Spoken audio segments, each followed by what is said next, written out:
exposto o plano de guerra final de Satanás.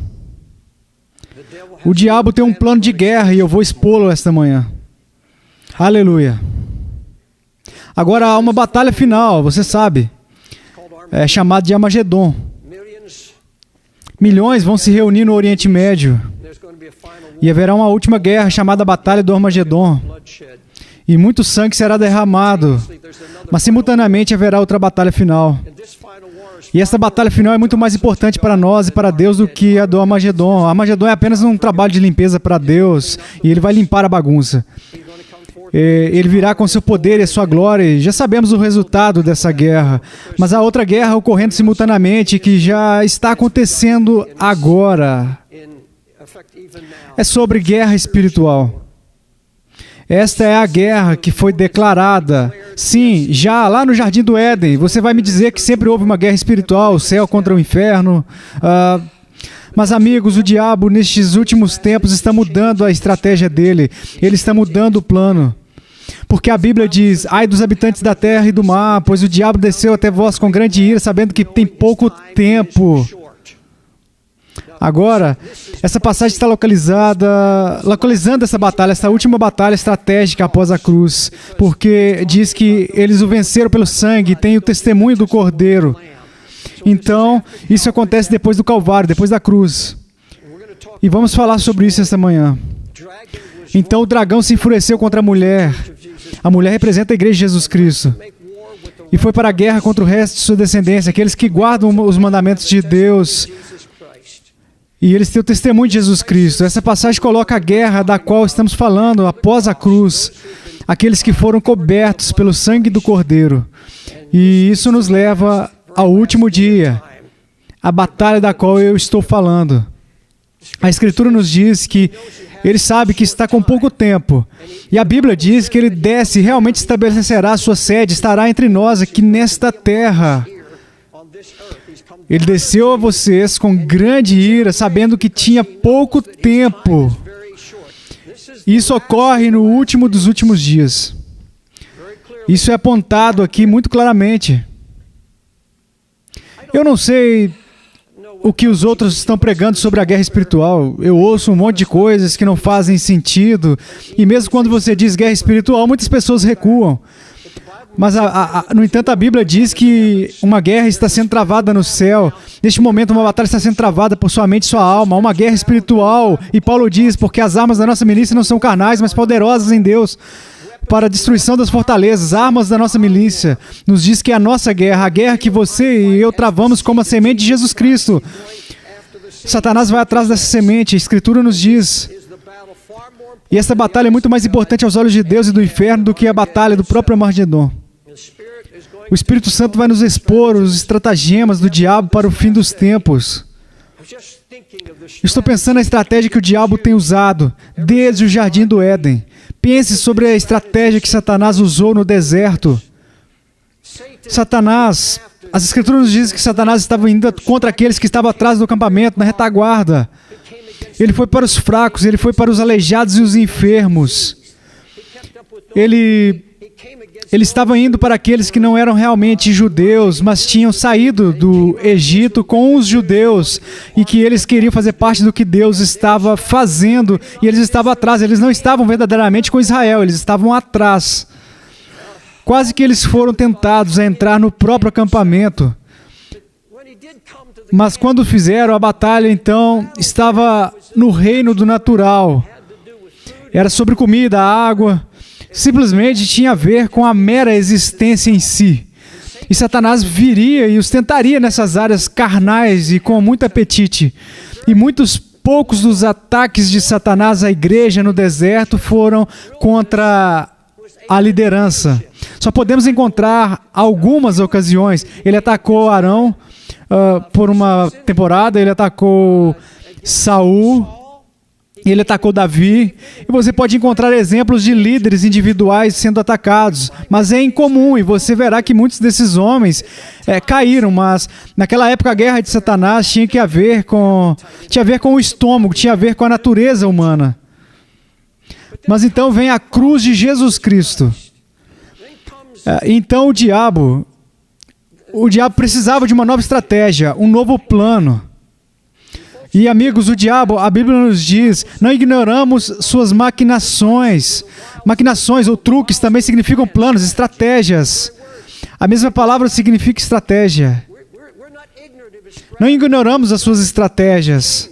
Sua estratégia muda continuamente. E agora nós vamos para a cruz. E agora vemos aqui a estratégia do diabo é atacar congregações inteiras.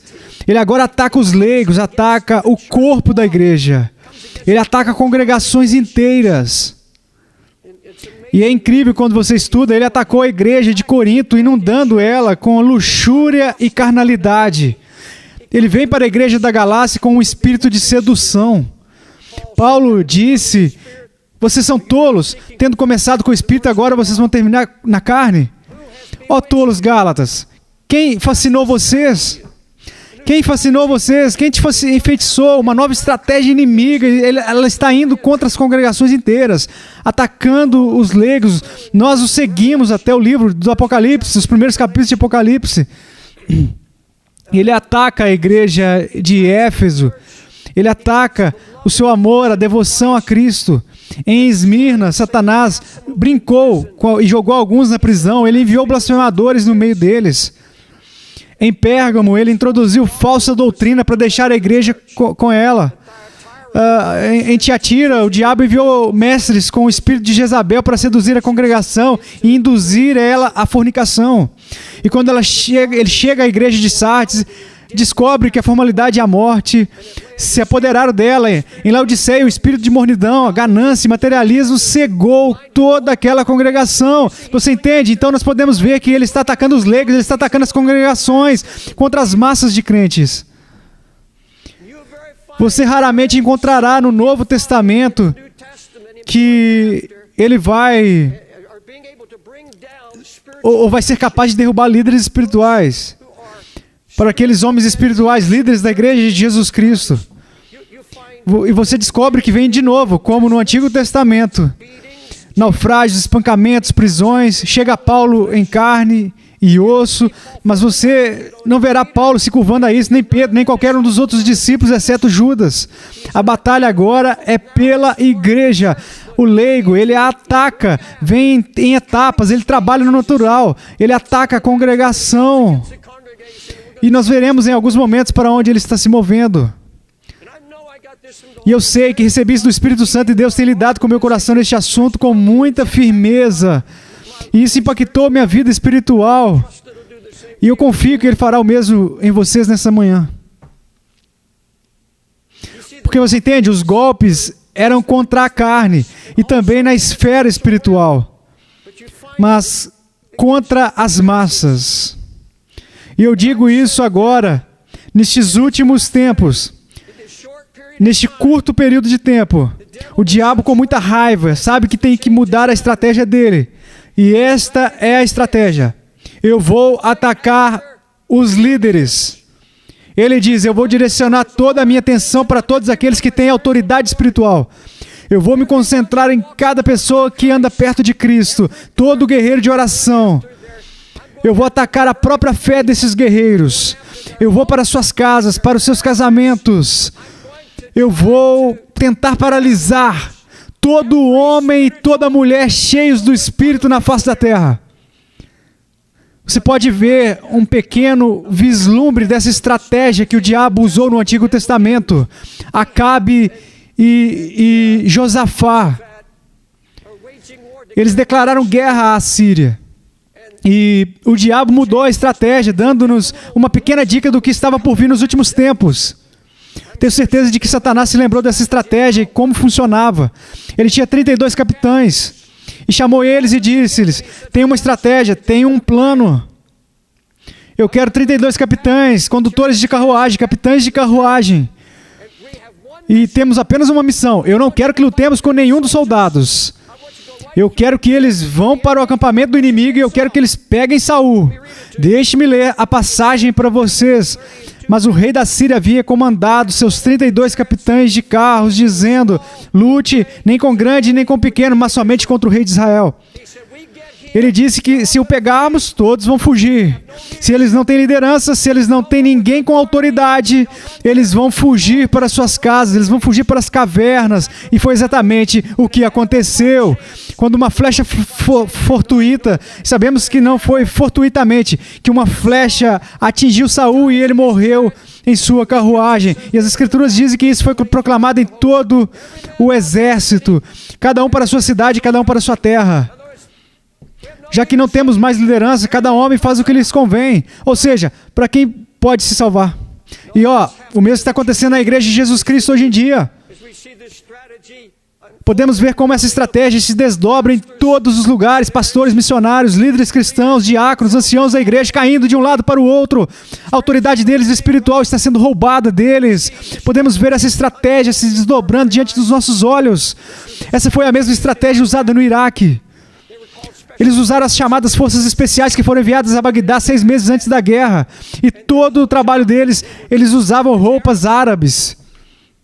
E eles tinham fundos e tinham que rastrear Saddam Hussein em todos os lugares. Vocês se lembram a noite do primeiro bombardeio? O primeiro ataque ocorreu porque eles tinham um relatório do serviço de inteligência, o que eles chamaram de planejamento estratégico. E aquele primeiro grande bombardeio caiu sobre um palácio, onde, de acordo com o relatório do serviço de inteligência, Saddam e sua equipe estavam realizando uma reunião, e muitos ainda acreditam que ele faleceu durante aquele primeiro ataque. Mas se você se lembram da guerra, os britânicos bloquearam uma parte da cidade à direita e assumiram o controle de uma rodovia até Bagdá, 150 milhas das tropas e tanques, com um propósito apenas, cercar Bagdá e fazê-la se render. Vá para os líderes, não lute contra o exército iraquiano. Vá para o corpo de elite, vá para os guardas republicanos. E quando pegarmos a guarda republicana e os 50 líderes, eles cairão e entrarão em colapso. E 2 semanas após a guerra, lembre-se que houve confusão no exército iraquiano, porque eles disseram que não havia liderança, ninguém estava lá, estava inoperante, as autoridades desapareceram. A última batalha de Satanás contra a Igreja de Jesus Cristo é dirigida contra os eleitos, paralisando todo líder espiritual, destruindo, enfeitiçando e seduzindo todos os crentes com autoridade espiritual. E agora nós vemos como o diabo usa todas as coisas inventadas pelo homem como uma arma para usar nesta guerra. O diabo é o dono da internet. É a propriedade dele. 300 mil páginas de pornografia na web. Ele é o dono. Ele é o dono da indústria do cinema. HBO, eu não sei o que isso significa. Mas eu li que é o produto da pior sujeira que sai do próprio inferno. Eu nem sei o que é Music Channel. Eu não tenho televisão. Mas ele é o dono da televisão agora, ele é o dono da TV comercial. E ele é o dono de redes de televisão, porque eles vão ver você. Até agora eles disseram, vamos esticar para ver até onde podemos ir sem que o povo se oponha. E há uma revolta por ultraje moral, uma indignação com toda a sujeira e obscenidades. Não há mais indignação. E agora acabei de ler no jornal New York Times que alguns diretores da indústria cinematográfica, em um festival de cinema lá na França, eles estavam se gabando publicamente que não precisavam mais esticar os limites. E eles disseram, já quebramos o envelope e ultrapassamos os limites. Isso significa vale tudo. E amigos, quem é o alvo do diabo? Quem é o alvo do diabo? Você acha que ele está focado em pessoas viciadas em pornografia agora? Você acha que é focado nas massas de pessoas mas viciadas na luxúria da carne? Essas já são propriedade dele. O rei da Síria, ele disse, não vou desperdiçar munição. Não vou desperdiçar nenhum ataque ou tropa contra essas massas. Todo o meu poder, tudo é dirigido contra os líderes. Essas coisas são dirigidas agora, tudo que sai do inferno é dirigido intencionalmente. E você vai me dizer, você está falando apenas dos pastores evangelistas? Não. Deixa eu dizer o que lhe dá autoridade espiritual. Deixa eu dizer que aos olhos de Deus e aos olhos do diabo faz de você uma pessoa marcada. Aos olhos de Deus, marcado para justificação e marcado para o uso por ele. E aos olhos do diabo, uma pessoa marcada para este último ataque. E é você, centrou o seu coração em Cristo. Você o busca com todo o seu coração, com toda a sua mente, alma e espírito. Você se separou das coisas deste mundo e de você. Ele se agarrou a algo a não quer deixar ir. E o diabo sabe disso. E você é um testemunho da justiça de Cristo dessa era negra e iníqua. Se você é um homem ou uma mulher de oração e crê e confia em Deus e anda na justiça de Cristo pela fé, você está marcado. Se você está na liderança, se você está na guarda de elite, não na carne, mas no espírito.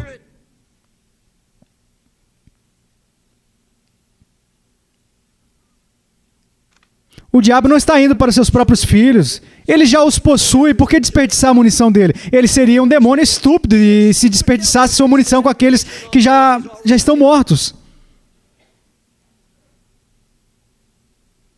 Satanás entende que o pecado secreto na vida de um homem espiritual o paralisará. Que todo o seu poder e autoridade desapareceriam.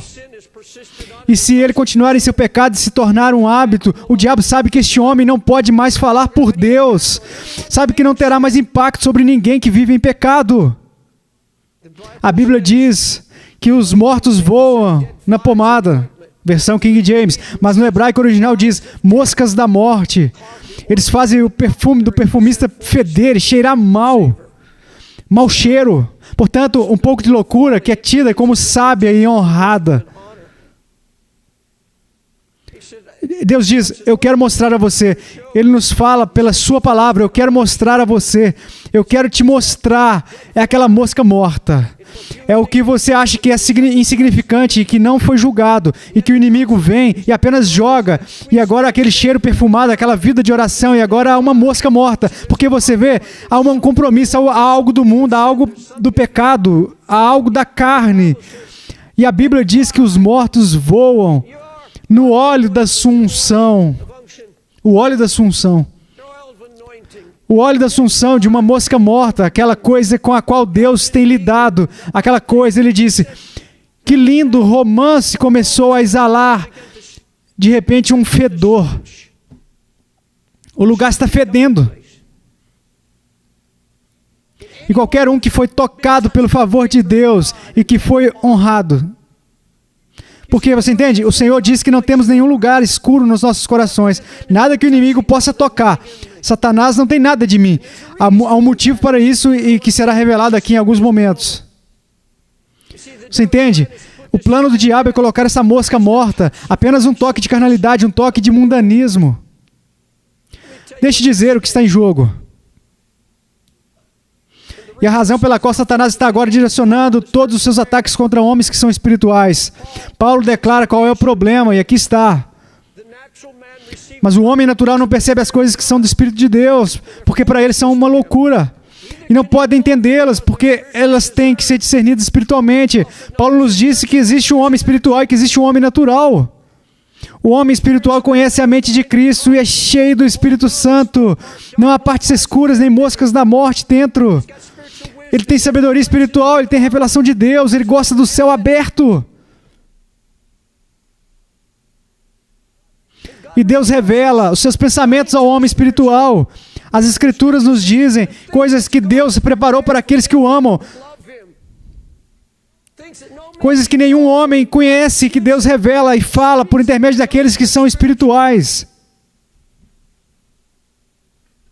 Paulo disse, e nem a minha palavra, nem a minha pregação foram com palavras persuasivas de sabedoria humana, mas com demonstração do Espírito e de poder. E ele disse, quando ouviram a minha pregação, quando eu cheguei a Corinto, ele estava se referindo à sua visita a Corinto. E disse-lhes que quando veio a eles, decidi nada saber entre vós, exceto Jesus Cristo e este crucificado. Porque Paulo conhecia essa congregação, eles viviam em fornicação, incesto, viviam cheios de ganância. Eles participaram da ceia do Senhor e beberam essa ceia de forma indigna. E ele disse a eles, eu tinha que determinar como eu iria me apresentar a vocês. Eu não posso vir com sabedoria humana, eu aprendi lá em Atenas. Minha maneira de pensar não pode estar de acordo com a maneira de pensar do mundo. Paulo diz, porque decidi nada saber entre vós a não ser Jesus Cristo e este crucificado. Mas ele disse, quando eu vim para vocês, ele fez esse comentário em retrospecto, ele está olhando para trás, e na carta ele diz, quando eu vim para vocês, você sabe como eu me apresentei a vocês. Alguns de vocês disseram que a minha fala era insignificante, mas a presença corporal fraca e a palavra desprezível. Nem minha pregação era com palavras persuasivas de sabedoria humana. Eu tinha uma unção em mim. Eu tinha ouvido lá do céu. E eu vim para vocês com demonstração do Espírito e do poder. Isso é o que significa demonstração do Espírito Santo. Há muitas pessoas que pensam que a manifestação do Espírito Santo é que as pessoas caem no chão, balançando, tremendo. Agora Deus pode fazer você tremer e balançar. Eu acredito que Deus pode levar alguém a fazer isso se prostrando. Eu não estou tirando sarro disso. Mas não é sobre isso que Paulo está falando aqui. A demonstração do Espírito Santo a que Paulo está se referindo não tinha nada a ver com seu corpo. Não era sobre levantar a voz como estou fazendo agora, porque uma voz poderosa não significa que você está debaixo de unção. Às vezes, quando você está debaixo de uma unção, você não consegue evitar, você simplesmente explode. Mas isso não determina que você está debaixo do poder da unção. Porque você entende? A manifestação do Espírito Santo não significa que o semblante de Paulo tinha sido transformado. Ele não estava fazendo nada além de pregar a palavra de Deus com mansidão. E de repente houve uma manifestação do Espírito Santo. E era a palavra de Deus sendo pregada por um homem espiritual. Porque você entende? Os coríntios mudaram do reino espiritual para o reino natural. E é isso que está acontecendo na igreja de Jesus Cristo hoje em dia.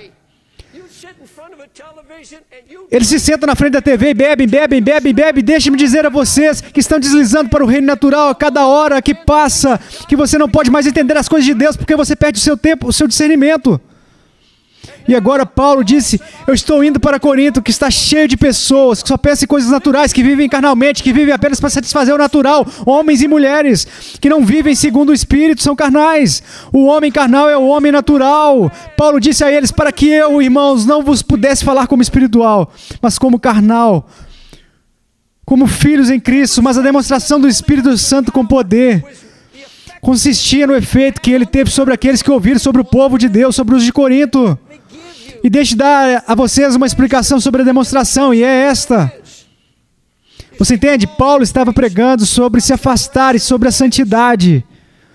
Não vos sujeiteis a um jugo desigual com os incrédulos. Sai do meio deles, separai-vos, diz o Senhor, e não toqueis em nada imundo. Não toque no que é impuro. E aquela palavra de Paulo foi tão ungida pelo Espírito Santo que houve uma demonstração. A demonstração é vidas transformadas.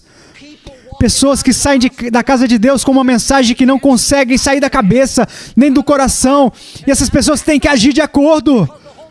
Porque o Espírito Santo continua movendo elas na direção da palavra que elas receberam. E aqui está. Mas porque estás tristes para o arrependimento? Porque segundo Deus estavas tristes.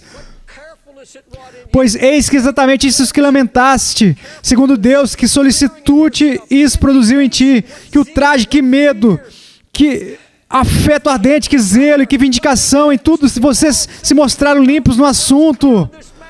Ele disse, eles não queriam comer nem dormir, eles não queriam fazer nada até que se certificasse de se alinhar com a palavra que eu lhes preguei.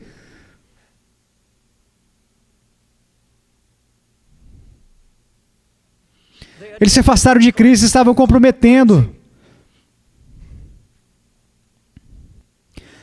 Veja, amigos, aqui está o dilema.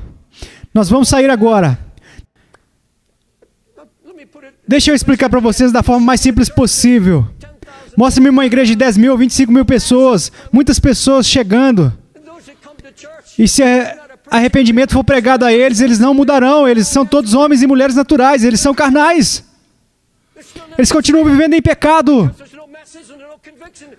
Porque não há mensagem, não há convicção do pecado. E o Espírito Santo não está se movendo na igreja. E se o homem no púlpito é um homem ambicioso, e se ele também é um homem natural e carnal, eu digo a eles que toda a congregação pode ir para o inferno. Toda a congregação pode ir para o inferno, porque não há mensagem, eles não entendem. Ninguém abriu os olhos deles.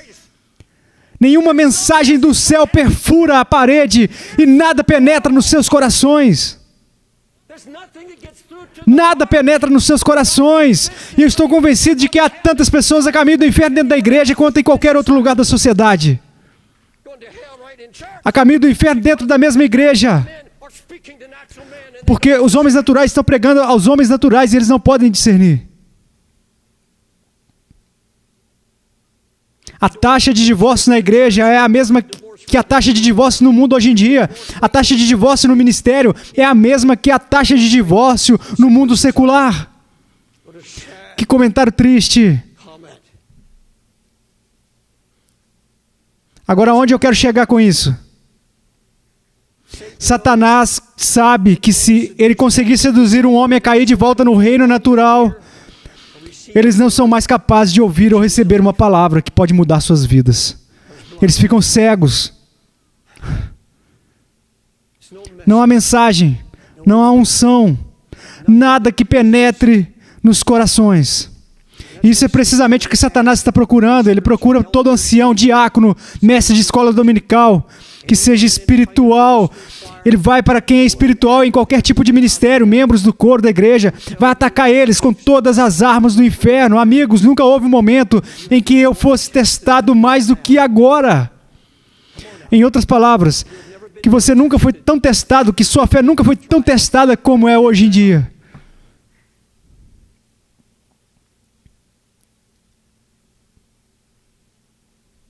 Eu estava conversando com um vizinho recentemente. Eu só fui até ele e conversei com ele. Ele estava bebendo. Ele me disse, você é o reverendo? E eu respondi, sim. E ele me confessou, quando eu soube que você estava se mudando para este bairro, pensei que você fosse algum tipo de pregador velho e mal-humorado. Mas eu investiguei você na internet e acho que você está ok.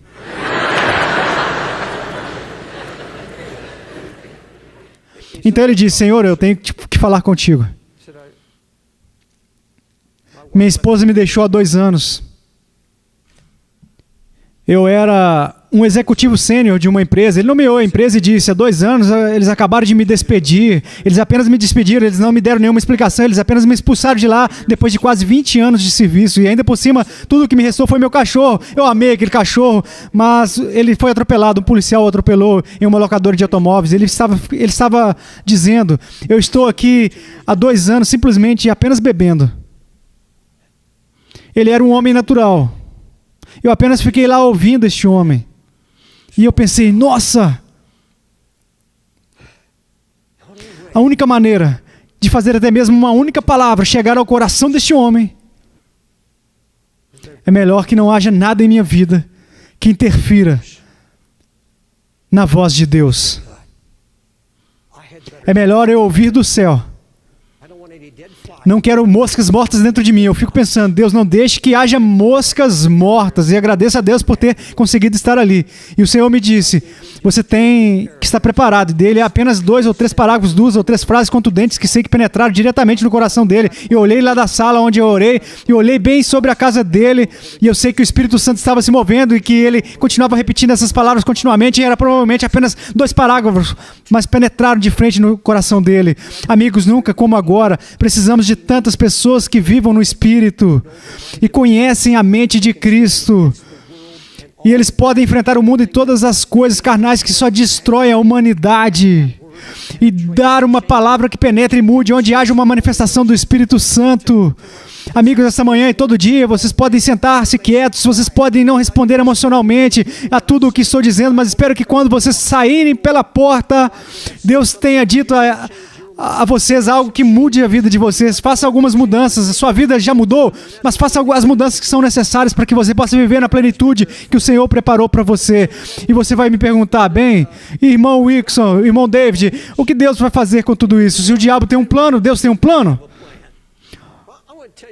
Eu quero dizer uma coisa, o Senhor não vai descer e lutar a sua batalha com o diabo. Ele já fez, ele já derrotou o diabo, ele é o vitorioso. Ele está fora do alcance de Satanás. O diabo não pode tentá-lo.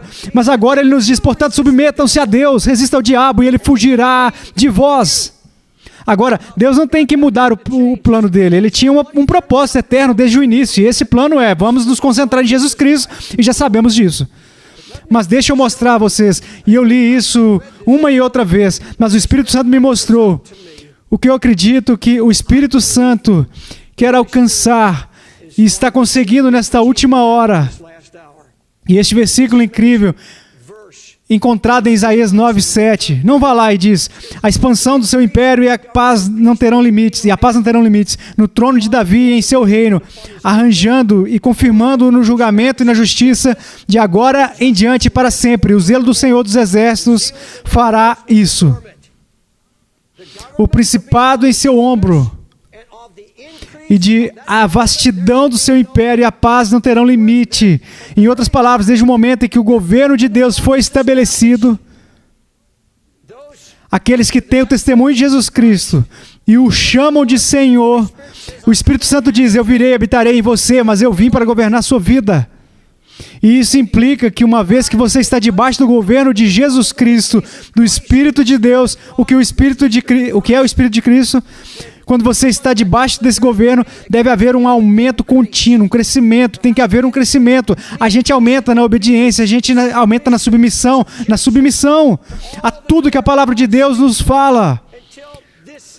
Até que nada seja crido, nada é feito sem antes tudo ser julgado à luz da palavra do Senhor. E pela voz do Espírito Santo, a expansão do seu império e a paz não terão limites. E você, debaixo do governo do Espírito Santo? Essa é a maneira pela qual eu acredito que Deus vai proteger os líderes, que Ele vai proteger a todos aqueles que vivem no Espírito. Ele vai te proteger, mas Ele não vai acabar com a pornografia. A Bíblia diz: mas os homens maus e enganadores irão de mal a pior. As coisas vão ficar tão feias que o conteúdo sexual vai ficar brutal, vai ser incestuoso, vai ser obsceno, vai ser a sujeira mais obscena, mais incrível que o mundo já conheceu. E Deus não vai acabar com isso imediatamente até o fim. O diabo virá com a sua inundação, a inundação aumentará, as marés inundarão. Mas ele vai criar uma imunidade espiritual, vai fazer algo no coração do seu povo, porque o governo de Jesus Cristo vai crescer cada vez mais. Ele vai ter um corpo que está cada vez mais sujeito ao Espírito Santo e que clama por sua direção, que se submete através da oração à palavra de Deus. E eles começam a julgar os seus pecados com justiça. Temos que julgar com justiça. E agora eu quero pedir que me sigam com atenção antes que eu termine a mensagem. Eu já estou concluindo em alguns momentos, versículo 7 de novo, confirmando no juízo e na justiça, desde agora e para sempre. O zelo do Senhor dos Exércitos fará isso. A palavra zelo significa ciúme. Ele diz que no fim dos tempos, quando vir o ataque do inimigo, Deus nos diz que Ele se levantará com zelo, com ciúme. E eu vou cumprir o meu propósito. O seu propósito, conforme descrito aqui, vou estabelecer a ordem divina, confirmando ela com um espírito de julgamento. Agora, esse julgamento não é contra nós.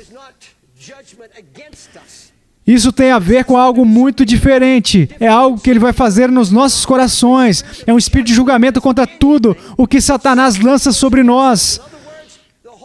Em outras palavras, o Espírito Santo vai fazer de você o juiz do seu próprio coração. A palavra usada ali é litigar. Litigar significa lutar contra tudo que vem. Isso é o que o apóstolo Paulo está dizendo. Por outro lado, o espiritual julga todas as coisas, mas ele não é julgado por ninguém. O espiritual julga todas as coisas. Todas as coisas. Isso significa que tudo que o inimigo joga na sua vida, cada tentação, cada coisa em que ele está envolvido, cada hora do dia, ele julga tudo que influencia ou afeta a sua vida. Ele julga todas as coisas. Ele é um magistrado. E o Senhor concedeu a ele poder pelo seu Espírito Santo para se sentar como um juiz de sua própria vida. Ele disse: se então nos examinássemos, não seríamos julgados. Você já conhece essa porção da Escritura. Deixa eu ser franco. Se ele está flertando com uma pessoa, com a esposa de outro homem ou o homem que pertence a outra mulher. Isso se chama adultério. Julgue a si mesmo. Agora mesmo, chame pelo nome. Isso é pecado. Diga a ele o que ele é. A Bíblia diz: não porém injustiça diante dos meus olhos. Você acabou de trazer para casa um vídeo com classificação para maiores de 13 anos. É simplesmente um filme da Walt Disney. E de repente, lá eles amaldiçoam o nome de Deus. O que você vai fazer? Você vai apenas justificar isso? Ou você vai julgar isso? Ou você vai apenas sentar aí e permitir que o Espírito Santo convença o seu coração? Ele vai fazer isso. Ele vai fazer isso, convencer seu coração por amor, porque ele diz a ela: eu preciso da sua unção, eu preciso da sua voz, eu preciso permear este mundo maligno, eu preciso de você, eu não estou bravo com você, mas eu preciso da sua voz. E ele vai te convencer do pecado. Ou ele justifica isso, ou ele julga, e ele diz que isso pode me custar minha unção. Chega! Julgue! Ou descobrir que você se apaixonou por um pouco de fofoca. E o Espírito Santo de repente diz a você: ei, você não está certo, isso não está certo. E você concorda com o Espírito Santo. E ele para de fazer, então para, fecha a boca e vai embora. Julgue. Porque você entende, Davi pecou. E não quis julgar o seu pecado por um ano inteiro. Deus não quebrou a aliança com Davi. Ele não quebrou a aliança. Ele não quebrará a aliança com você. Mas ele enviou um profeta que lhe disse qual era o problema. Davi, até que você concorde com o Espírito Santo, até você julgar o seu pecado e chamá-lo do que é, e você não o justificar. Davi estava justificando o pecado dele. E assim que Davi deixou de justificar o seu pecado, somente então as promessas do pacto foram renovadas em sua vida. E cada promessa da aliança de Deus aguarda um momento em que você e eu iremos concordar com o que o Espírito Santo diz. Isso é pecado. Não vou chamar por outro nome. Eu vou julgar isso. Eu não posso viver na descrença. A descrença é a mãe de todos os pecados. E você começa a perceber que está duvidando de Deus e questionando Deus. Vamos lá, amigos, julguem pelo que é pecado. E se não julgarmos, tudo o que estamos fazendo é pregar segurança eterna. Temos que julgar os nossos pecados, porque Deus nos deu a mente de Cristo. Temos a mente de Cristo em nós, temos o Espírito Santo. E eu digo a vocês que no momento que vocês concordam com o Espírito Santo, ele vem com todas as promessas da aliança, e a Bíblia nos diz claramente. Está aqui nas Escrituras: porque o inimigo virá como um rio, mas o Espírito do Senhor levantará uma bandeira contra ele. E eu consultei a palavra Standard, na versão King James, e você sabe qual é o verdadeiro significado? Significa fazer um gesto com o dedo. No momento em que você concorda com o Espírito Santo, no momento em que você julga o seu pecado e diz: eu não vou perder a minha unção, eu não terei uma morte voando em minha mão, não vou permitir que o diabo roube a minha eficácia e eu julgo o meu pecado. Quando isso acontece, o Espírito Santo vem, vira e lança fora o poder do inferno operando na sua vida. Com apenas um dedo, está feito, está terminado. Ele te enche com seu poder glorioso, que é a demonstração do Espírito Santo em seu poder. Essa é a demonstração. A demonstração está julgando o seu pecado e o poder começa a fluir dentro de você. Glória a Deus. Que Deus poderoso nós servimos. Peço que se levantem. Aleluia.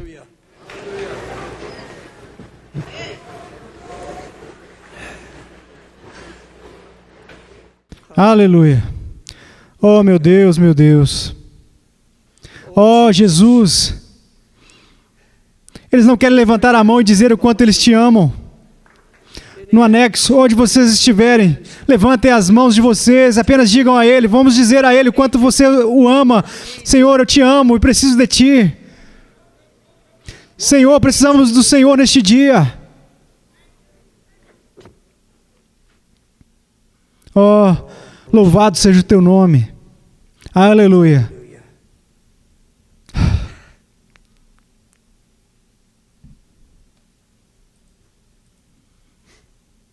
Aleluia. Peço que curve sua cabeça. Senhor, O Senhor ama tanto o seu povo. O Senhor ama tanto os seus pastores e todos aqueles que estão na liderança. Eles são a sua família, eles são carne da sua carne e osso do seu osso. E o Senhor não vai permitir que o inimigo os destrua. Senhor, o Senhor virá com grande poder e autoridade. O Senhor vai se manifestar pelo teu Espírito. A lei de Deus escrita nos nossos corações, submetendo-nos à palavra de Deus e ao seu Espírito. E, Senhor, seremos mais do que vencedores, não apenas vencedores, mais do que vencedores. Aleluia. E agora, Senhor, estou pedindo ao Senhor uma manifestação do seu poder, do poder do seu Espírito Santo, com poder para nos mudar. Para aqueles que estão aqui agora, enquanto eu estava pregando, o Espírito Santo estava me mostrando algo, talvez moscas mortas, uma mosca que traz morte, algo que o Espírito Santo tem estado de forma maravilhosa, amorosamente insistindo, dizendo-nos: mude, mude, faça uma mudança antes que se torne um hábito e que você não enxergue mais isso como pecado e comece a justificar esse pecado. Ó Senhor, queremos concordar com o Espírito Santo e chamá-lo do que ele é. Se você está aqui essa tarde, ou eu quero dizer essa manhã, se você sentiu algo nessa mensagem capturando o seu coração,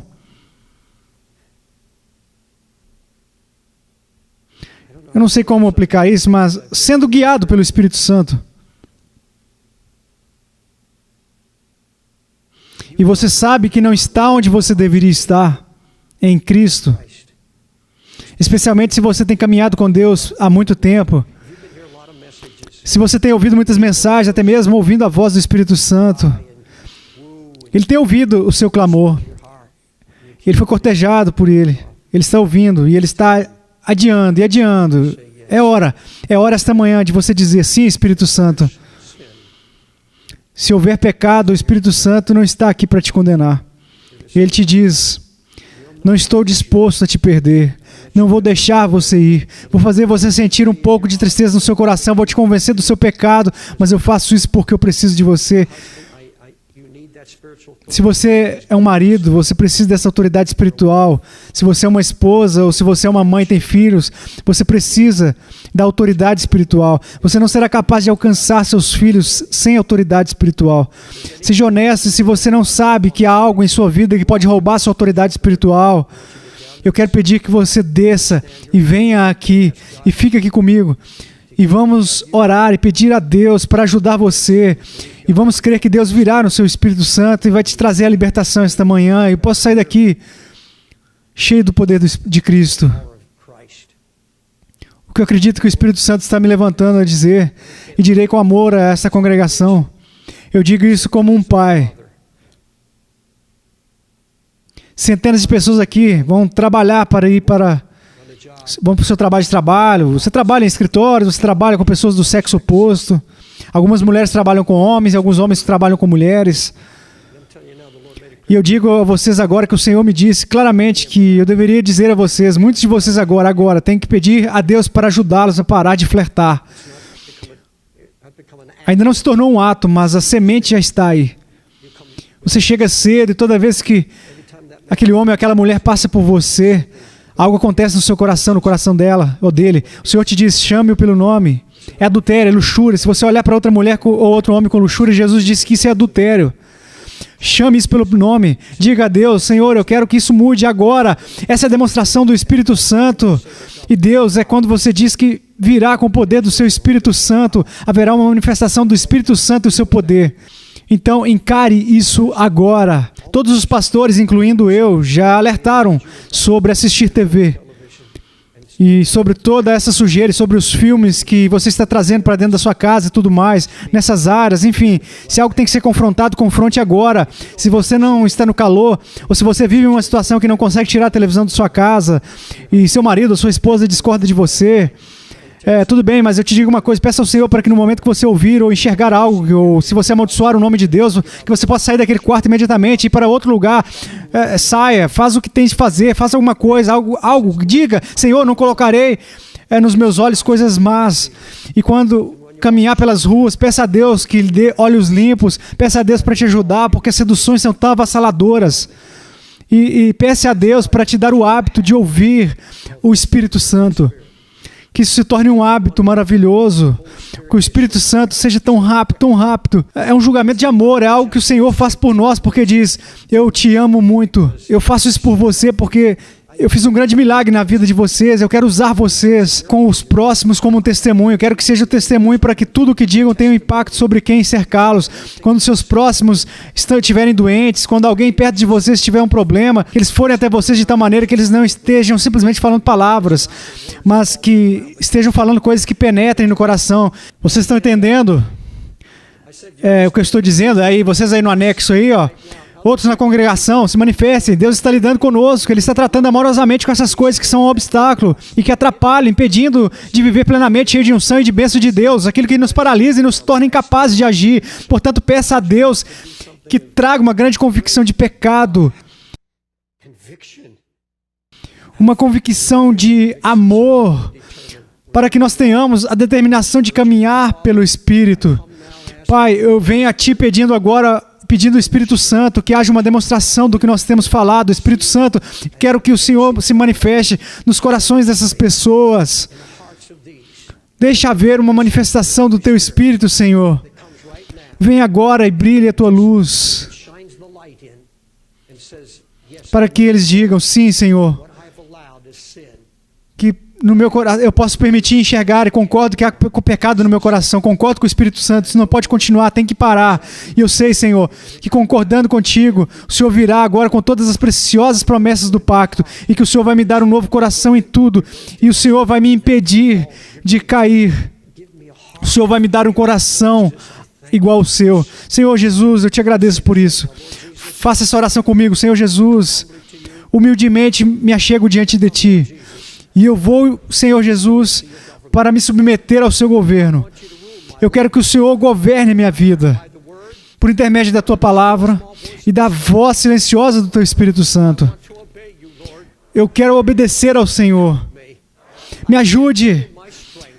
Eu não posso fazer isso com as minhas próprias forças, mas eu creio que o Espírito Santo veio a mim e me salvou, abrindo o meu coração.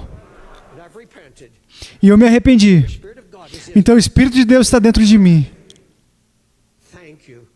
Obrigado por me direcionar. O Senhor vai me manter. Obrigado, Senhor. E agora peço que levantem as mãos e agradeçam ao Senhor Jesus pela fidelidade dele. Senhor, obrigado por Tua fidelidade, o Teu grande amor. Que Salvador maravilhoso.